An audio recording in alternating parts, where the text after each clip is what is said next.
Hello everyone, कैसे हैं आप। डियर स्टूडेंट्स, आज हम पढ़ने वाले हैं इसका सेकंड पार्ट, जो चैप्टर नंबर आपका 9 है, क्लास 8 चैप्टर नंबर 9। जैसा कि आप देख सकते हो यहाँ पर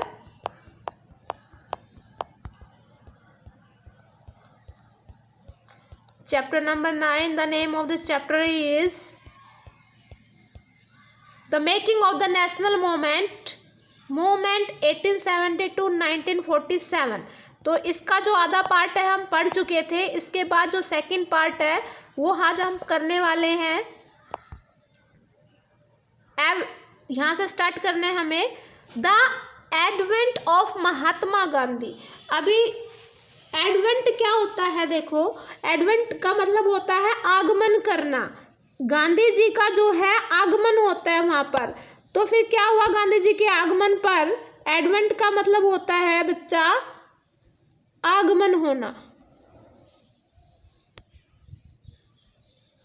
एडवेंट का मतलब होता है आगमन, आगमन, ठीक है, यानी कि आना। गांधी जी वहां पर आए तो it is in these circumstances that Mahatma Gandhi emerged as a mass leader. अभी भाई मास लीडर का मतलब होता है एक बड़े नेता के रूप में उभर कर सामने आता है। ऐसे स्थिति के अंदर जो गांधी जी हैं एक बड़े नेता के रूप में उभर कर सामने आते हैं। As you may know Gandhi ji age 46। जब गांधी जी 46 साल के थे, अराइव्ड इन इंडिया, तो भारत में आए 1915 ईस्वी में। कहाँ से आए थे? साउथ अफ्रीका से आए थे, यानी कि काफ़ी समय पहले साउथ अफ्रीका में जो है वहाँ गए हुए थे, और 1915 ईस्वी में 1915 में ये जो है साउथ अफ्रीका से वापस आते हैं।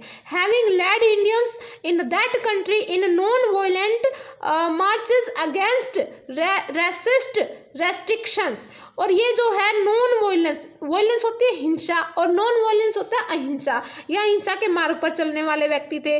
और दूसरा जो है ये जातिवाद में विश्वास नहीं करते थे। तो जो लोग जाति आधार पर भेदभाव करते हैं उनसे नफरत करते थे। ये he was already A respected leader. इनका काफ़ी सम्मान भी किया जाता था क्योंकि इनको जाना जाता था इंटरनेशनल लेवल पे। ही जो साउथ अफ्रीका कैंपेनियन, इनका साउथ अफ्रीका में एक अभियान चलाया था, हैड ब्रोट, जो लेके आया था, I mean in the connect with various type of Indians. तो वहाँ पर ढेर सारे लोगों ने इसमें पार्टिसिपेट किया था, जैसे हिंदू है, मुस्लिम है, पेरिस है और क्रिश्चियंस है और गुजराती है, तमिल है, नॉर्थ इंडियंस है और अपर कास्ट के अपर क्लास है, और इसके अलावा जो है मर्चेंट्स, व्यापारी हैं, लॉयर है, वर्कर है। तो भाई इन सब ने इनका साथ दिया था। आई होप आपको पैरा समझ में आ गया होगा। चलते हैं नेक्स्ट पैरे पे। Mahatma Gandhi spend his first year in India travelling throughout, होता है द कंट्री, पूरे के पूरे थ्रू आउट का मतलब होता है सारी कंट्री के अंदर, देश के अंदर वो घूमे। अंडरस्टैंडिंग द पीपल, लोगों को समझने की कोशिश की उन्होंने घूम करके। तो उन्होंने क्या समझा? Understanding the people there needs and the overall situation, की कैसी इनकी स्थिति कैसी है यहाँ पर। हिज अर्लीस्ट, उसका जो अर्लीस्ट होता है शुरू का, क्या है?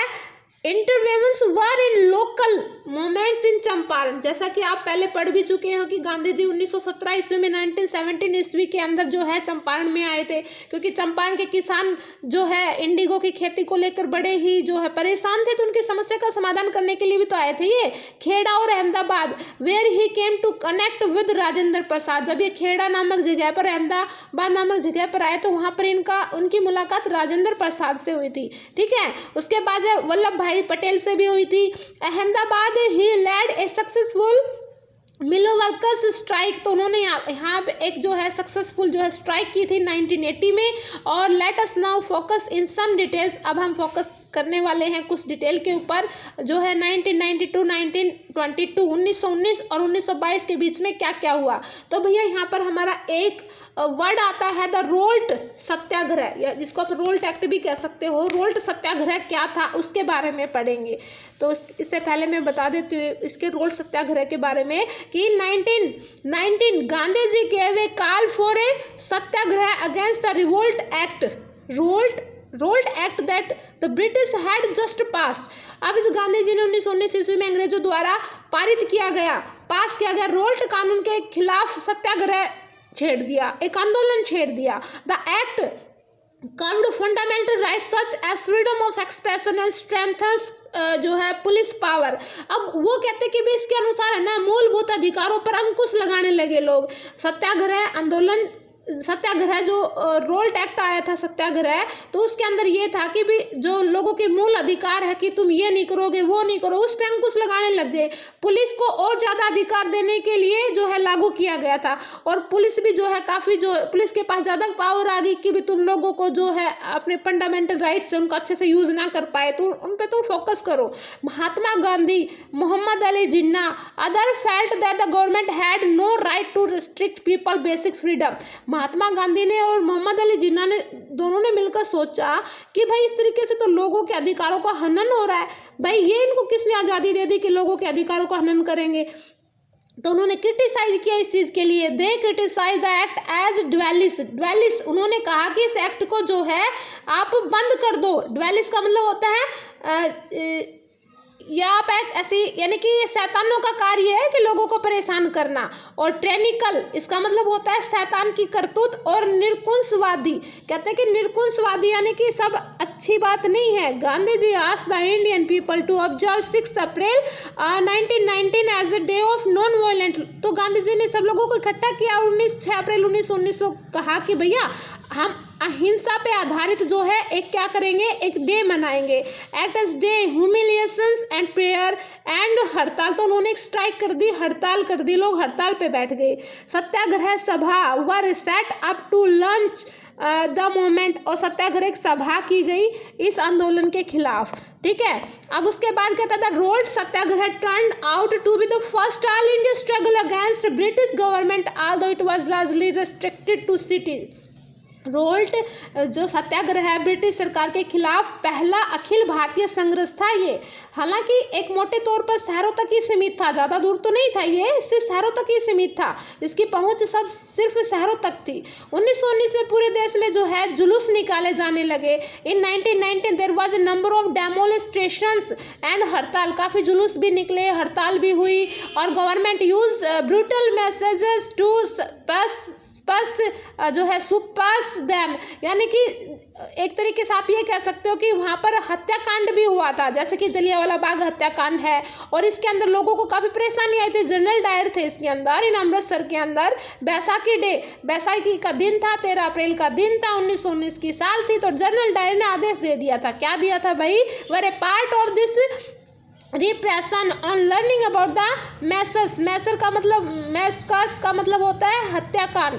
और Rabindranath Tagore express the pain and anger of the country by renouncing his knighthood. अब यहाँ पर जो है जब ये सब हुआ था वहाँ पर, तो रविंद्रनाथ टैगोर ने गुस्से में आके इसको एक उपाधि दी गई थी, नाइटहुड की उपाधि थी, उसको भी लौटा दिया था, ठीक है। नाइटहुड क्या होता है, नाइटहुड का मतलब होता है कि भैया एन ऑनर, एक सम्मान है ग्रांटेड जो दिया जाता है bye the British crown for expense जो है एक्सेप्शनल पर्सनल, कुछ हटके जो बंदे होते हैं अचीवमेंट, जिन्होंने कुछ बहुत कुछ प्राप्त कर रखा हो, और पब्लिक सर्विसेज के अंदर काफ़ी जो टैलेंटेड और मल्टी टैलेंटेड बंदे होते हैं उनको ये उपाधि दी जाती है। एज अ रिजल्ट क्या हुआ, ड्यूरिंग द रोल्ट सत्याग्रह के दौरान लोगों ने क्या किया, the participants tries to ensure that Hindu Muslim were united in the fight. तो लोग बोले कि हिंदू मुस्लिम जो है एक हो जाएंगे, सारे एक होके जो ब्रिटिश के खिलाफ हो जाएंगे खड़े। This was also the call of Mahatma Gandhi who always saw India as a land of all the people who lived in the country.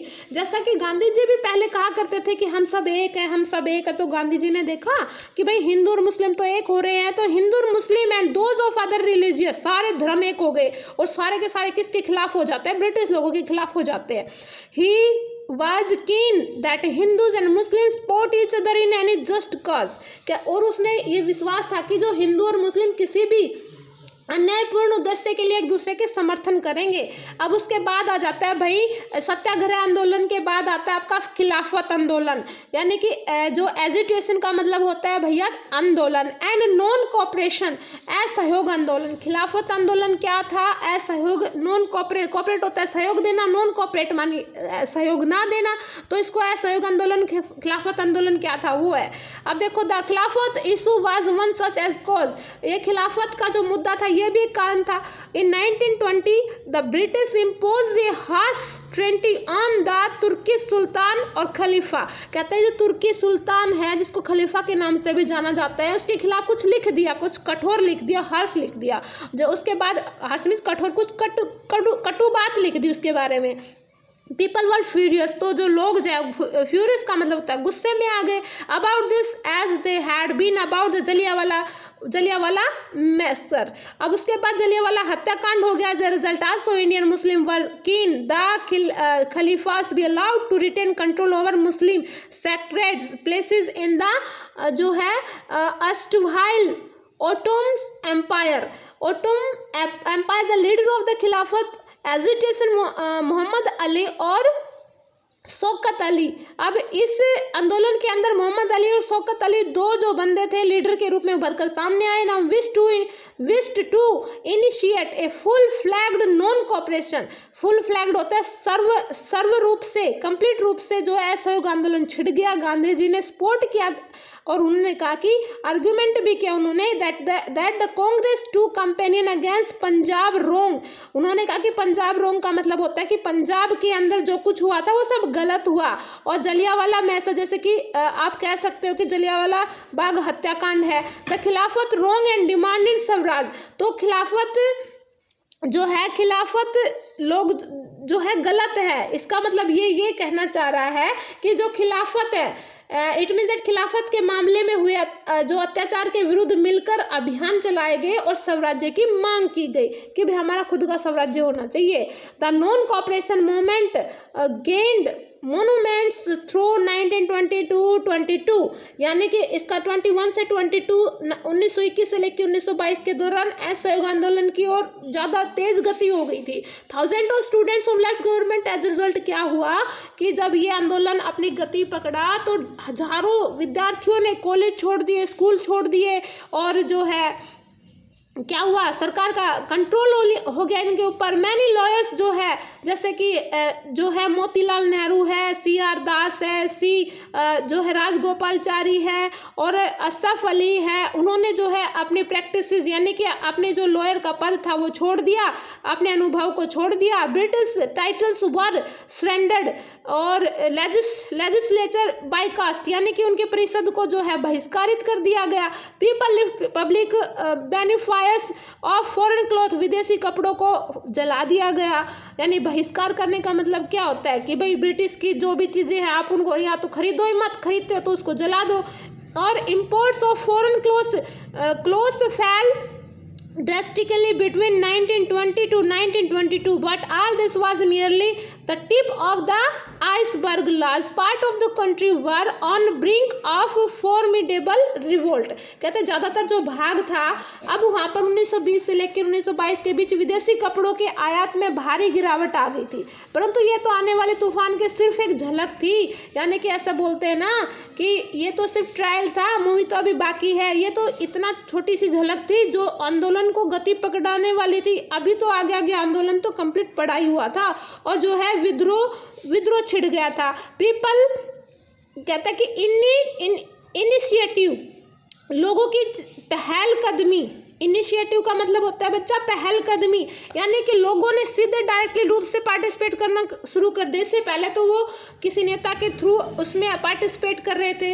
In many cases people resisted British rule non violence. In other different cases the group and interrupting होता है बाधित करना। Gandhi ji call in their own manner. Protest होता है विरोध करना। In way that were not in accordance होता है के अनुसार with his ideas. In either case, people linked their movements to local grievances. Let us look at a few example. अब इसके अंदर क्या बताना चाह रहा है, इसने कहा कि कई जगहों पर तो लोगों ने ब्रिटिश शासन का विरोध करना शुरू कर दिया, हिंसा छेड़ दी वहाँ पर, लेकिन कई जगहों पर विभिन्न वर्गों समूह ने गांधी जी के आह्वान पर अपने हिसाब से अर्थ निकाले और कहा कि भाई इस तरह के रास्ते अपनाए जाए जो गांधी जी के विचारों से मेल खाते हो। यानी कि सीधी हिंसा ना करके, हिंसा तो हम करेंगे लेकिन मार काट ना करके दूसरे तरीके से करेंगे जिससे ज़्यादा किसी का नुकसान भी नहीं होगा और हमारी बात भी रखी जाएगी। तो हम गांधी जी के तरीके से चलेंगे। तो सभी जगह लोगों ने अपने आंदोलन के मुद्दे जो है जोरों शोरों से चला दिए। आइए कुछ उदाहरण देखते हैं आगे। इन खेड़ा, गुजरात और पट्टीदार पीजेंट, खेड़ा और गुजरात के अंदर जो पट्टीदार होते हैं, जिसको पीजेंट मतलब होते हैं किसान, यानी कि किसानों का ऐसा ग्रुप होता है जिसको पट्टीदार पीजेंट बोलते हैं, उन्होंने अपने ऑर्गेनाइज बना लिया, अपने एक जो है संगठन बना लिए। नॉन वायलेंट कैंपेन्स जो है, हिंसा के जो अभियान चले against the high land revenue, कि भी तुम ज़्यादा कर क्यों ले रहे हो, डिमांड ऑफ द ब्रिटिश, यानी कि तुम हमसे ज़्यादा कर की क्यों मांग कर रहे हो, भूमि कर की। इन कोस्टल जो तटीय क्षेत्र है आंध्र प्रदेश का, इंटीरियर तमिलनाडु के अंदर का जो भाग है, और लिक्विड सोर्स वर पिक्टेड का मतलब होता है कि यहाँ पर जो लिक्वर का मतलब होता है बच्चा, यहाँ पर शराब के जो ठेके टाइप के थे ना, इस टाइप शराब का ठेका जिसको बोलते हैं, तो शराब की दुकानें थी, उस पर घेराबंदी कर दी गई, उनको बंद कर दिया गया, उनको पिक कर दिया गया। इन गंटूर और इसके बाद गंटूर के अंदर डिस्ट्रिक्ट ऑफ आंध्र प्रदेश के अंदर जो है गंटूर, और ट्राइबल्स है, पुअर है, पीजेंट है, और जो फॉरेस्ट में सत्याग्रह के अंदर सारे जो वन के लोग हैं वो सारे शामिल हो जाते हैं। Sometimes sending their cattles into forest without paying grazing fee. कहते हैं कि पहले जो क्या होता था कि ब्रिटिश लोगों के आदेश ये हुआ करता था कि हमारी परमिशन के बगैर कोई बंदा खेतों में या ऐसे जहाँ पर घास वास हो अपने जानवरों को नहीं छोड़ सकता, पालतू जानवरों को। अगर वो छोड़ेगा चरने के लिए तो उसे टैक्स देना पड़ेगा। लेकिन जब वो सारे खिलाफ हो रहे थे तो कि वो उन्होंने कहा कि अब हमें रोको, कौन रोकेगा, तो उन्होंने बिना पे किए, बिना टैक्स दिए अपने जानवरों को खेतों में खुला छोड़ दिया कि रोक के दिखाओ तुम हमें। पिकेट का मतलब जैसे मैंने आपको बताया घेराबंदी कर देना, बंद कर देना, ठीक है। अब उसके बाद देखो नेक्स्ट, उसके बाद एक वर्ड आता है हमारा महंत, कि ये महंत लोग कौन थे भैया, ठीक है। महंत का मतलब होता है सिख गुरुद्वारों के धार्मिक कार्य करने वाले लोग। और उसके बाद है इलीगल इविक्शनल, गैर कानूनी बेदखली, यानी कि गैर कानूनी रूप से दखल देने वाले लोग, ठीक है। तो ये होते हैं। नेक्स्ट पैरा देखो, इसके अंदर had restricted their use of forest resources in various ways, they believed that Gandhi ji would get their taxes reduce. उन्होंने सोचा कि गांधी जी जो है उनके टैक्सों को कम करवाएंगे। Have the forest regulations abolish means होता है खत्म कर देना। In many forest villages peasant proclaimed होता है दावा करना स्वराज की। काफ़ी गाँव के अंदर जो है पीजेंट ने कहा, दावा किया कि भाई हमें तो स्वराज चाहिए। स्वराज का मतलब क्या है कि हम अपनी मर्जी से शासन करें, हम कहें वही हो बस। Believe that Gandhi raj was about to be establish, यानी कि सीधी सीधी बात है, हिंसा हटाओ और अहिंसा लेके आओ, यानी कि सब प्यार से रहो, गांधी राज चाहिए हमें तो। इन सिंध के अंदर क्या हुआ भाई, जो अभी पाकिस्तान के अंदर आता है फिलहाल मॉडर्न एज के अंदर, मुस्लिम ट्रेडर जो मुस्लिम व्यापारी होते थे and peasants were very authentic, मतलब होता है बड़े उत्साही थे वो अबाउट द जो है Khilafat call in Bengal too, Bengal के अंदर भी था ये Khilafat. Non cooperation alliance gave enormous communal unity, काफ़ी ढेर सारी यूनिटी निकल के आई इसमें, जो पावर पकड़ गई थी इस मोमेंट के अंदर। अगर मैं बात कहूँ कि पंजाब के अंदर द अकाली एजिटेशन होता है, अकाली आंदोलन या अकाली दल का जो आंदोलन है वो, the Sikh sought to remove corrupt. अब सिख लोग चिल्लाए, आवाज़ उठाई, साउट में वैसे तो चिल्लाना होता है लेकिन यहाँ पर आवाज़ उठाना है, उन्होंने आवाज़ उठाई टू रिमूव करप्ट, भैया जो करप्शन है और महंत लोग जो करप्शन कर रहे हैं ना उसको हटा दिया जाए, ये नहीं चलेगा। Supported by the British from their गार्डवेज, वो उनको सपोर्ट, क्योंकि वो जो उनको ब्रिटिश लोग सपोर्ट कर रहे थे। तो this movement got closely identify with the non cooperation movement, तो इस तरीके से ये सारी चीज़ें किसमें शामिल हुई, ये नॉन कोऑपरेशन मूवमेंट में आई। इन आसाम के अंदर टी गार्डन लेबर्स है साउटिंग गांधी जी जो है महाराज की जय, सब कहने लगे गांधी महाराज की जय, गांधी जी महाराज की जय। Demanded a big increase in their wages, कहते हैं कि हमारी सैलरी बढ़ाओ, हमारी सैलरी बढ़ाओ। They left the British own plantation, जो ब्रिटिश के जो बागवानी क्षेत्र थे उनको छोड़ दिया कि हम नहीं करेंगे तुम्हारा काम। They were following Gandhi ji wish, हम तो गांधी जी की इच्छा पूरी करेंगे। और गांधी जी की इच्छा क्या थी कि स्वराज लेके आओ, हमें ब्रिटिश के गुलाम नहीं रहना है। विश इंटरेस्टली, और उसके बाद that they were following Gandhi ji wish, और इन आसाम जो है जो है Vaishnav song of the period of reference to Krishna was substituted by Gandhi Raj. उसके बाद जो है गांधी राज के दौरान जो है वैष्णव असमिया वैष्णव गीतों में कृष्ण की जगह गांधी राज का, उस समय कृष्ण जी की पूजा हुआ करती थी तो लोग भगवान कृष्ण के भजन ना गाकर गांधी जी के भजन गाने लगे। क्या गाने लगे? गांधी जी की जय, कहते हैं ना, माता जी की जय, विष्णु भगवान की जय, कृष्ण की जय। तो ये नारे ना लगाते हुए किसके नारे लगाने लगे? गांधी जी की जय, क्योंकि उन तो भगवान अपना गांधी जी नजर आ रहा था कि हमें तो यही इन ब्रिटिश लोगों से आज़ादी दिलाएगा। अब उसके बाद द पीपल और महात्मा, जनता के महात्मा उभर कर आए। गांधी जी कैसे गांधी जी जनता के जो है महात्मा सिद्ध हुए। We can see from the above that sometimes people thought of Gandhi ji is a kind of massive का मतलब होता है मसीहा, भगवान। लोग सोचते थे कि तो हमारे लिए भगवान बन के आया है। as someone who could help them overcome their misery and poverty, Gandhi wished to build class unity, not class conflict। कहते हैं कि हमें एकता से रहना है, ना कि हमें टकराव करके रहना है। Yet a peasant could imagine that he would help them in their fight against जमींदार। उन्होंने सोचा कि जो जमींदारों के साथ हमें लड़ाई रहती है उसमें गांधी जी हमारी सहायता करेंगे। एग्रीकल्चर में है और लेबर में believed he would provide them land, जिनकी धरती छीन ली गई थी, जमीन छीन ली गई तो उनकी जमीन वापस दिलाएंगे गांधी जी। एट टाइम्स जो है ordinary people credited Gandhiji with their own achievements. For instance, at the end of the powerful moment, peasant of जो है Praf in the United Provinces managed to stop evictions of tenants, but they felt it was Gandhiji who had won this demand for them. At other times, using Gandhiji name, tribals and peasant outlook action that did not conform to Gandhian ideas। देखो भैया इस पैरे के अंदर क्या बताया गया, तो इसके अंदर ये बताया गया है कि इन उदाहरणों के आधार पर हम ये देख सकते हैं कि कई जगह पर लोग जो है गांधी जी को अपना मसीहा मान रहे हैं। ऐसा व्यक्ति मानने लगे थे जो उन्हें मुसीबतों से बाहर निकालेगा, गरीबी से छुटकारा दिलाएगा। गांधी जी जो है वर्गीय टकराव, जैसे ये अमीर है वो गरीब है, ये ऊंच है ये नीच है, इन सब से बाहर निकालेगा।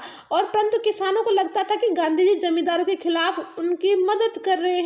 खेतीहर मजदूर को ये यकीन था, जो खेती में काम करने वाले थे वो ये मानते थे कि गांधी जी उन्हें जमीन वापस दिलाएगा। कई बार आम लोगों ने खुद अपनी उपलब्धियों के लिए भी गांधी जी को श्रेय दिया है। जो कॉमन पीपल है वो ये मानते थे, क्रेडिट दिया है कि हमें जो उपलब्धि मिली है, जो अच्छा काम हुआ हमारे साथ, वो किसकी देन है? गांधी जी की देन है। तो सारा क्रेडिट किसको देते थे? गांधी जी को देते थे। और उदाहरण के लिए एक शक्तिशाली आंदोलन के बाद जो है एक संयुक्त प्रांत जो वर्तमान उत्तर प्रदेश में है, प्रतापगढ़, ठीक है, जो प्रतापगढ़ है ना, प्रतापगढ़ यूनाइटेड जो प्रोविंसेस है, जो एक क्या है, किसानों ने पट्टेदारों की गैर कानूनी बेदखली को रुकवाने में सफलता पा ली थी। परंतु उन्हें लगता था कि यह सफलता उन्हें गांधी जी की वजह से मिली है, ठीक है, लेकिन ये उनकी खुद की मेहनत थी। लेकिन वो तो ये मानते थे ये सब गांधी जी की वजह से हुआ है। कई बार गांधी जी का नाम लेकर आदिवासियों और किसानों ने ऐसी कार्यवाहियां भी की है जो गांधी जी के अनुरूप नहीं थी, ठीक है, यानी कि गांधी जी के रूल के हिसाब से नहीं थे, ऐसे काम कर दिए थे कई बार उन्होंने जो गांधी जी के रूल के हिसाब से नहीं थे। अब हम करेंगे आगे, पढ़िए। इसमें बताया गया द हैपनिंग्स ऑफ 1922 टू 1929, 1922 से 1929 ईस्वी में कौन कौन सी घटनाएं वहाँ पर होती हैं, तो वो घटनाएं हम पढ़ने वाले हैं। अब चलो आज के लिए इतना ही काफ़ी है। नेक्स्ट जो वीडियो है उसके अंदर बाकी का जो पार्ट इंक्लूड किया जाएगा। आई होप दैट आपको अच्छे से समझ में आ गया होगा, इसको आप पढ़ लीजिएगा।